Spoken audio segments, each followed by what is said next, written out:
Mamelodi Sundowns defender Grant Gegana has sounded a note of caution ahead of his side's highly anticipated clash with Kaizer Chiefs, predicting a fiercely contested encounter at Loftus Versfeld Stadium on Wednesday evening. With a sold-out crowd expected, the fixture carries a significant weight for both sides. Sundowns remain firmly in control at the top of the table and are determined to maintain their grip as they push forward with their title defense.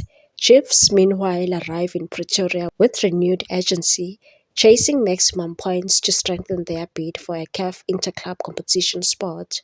Amakosi's recent run has been mixed but impactful.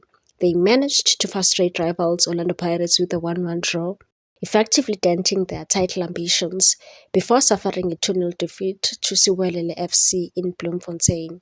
Despite that setback, Chiefs have shown notable improvement in the second half of the season, making them a dangerous opponent. Sundowns, on the other hand, continue to set the standard. Back-to-back victories over Polokwane City have extended their remarkable unbeaten league run to 18 matches, underlining their consistency and dominance. However, the memory of a goalless stalemate in the reverse fixture serves as a reminder that Chiefs are more than capable of disrupting their rhythm. Kekan acknowledged the challenge that lies ahead, emphasizing respect for Chiefs' form while expressing confidence in Sundowns' preparation, as it is going to be a tough game. They've done well, especially in the second round, to be in the position they're in.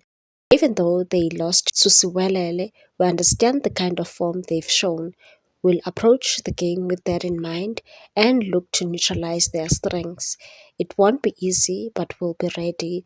As kickoff approaches, all signs point to a gripping showdown between the South Africa's most storied clubs, one chasing continued dominance, the other fighting to reclaim its place among the continent's elite. Please like, comment, share, and subscribe for more sports news.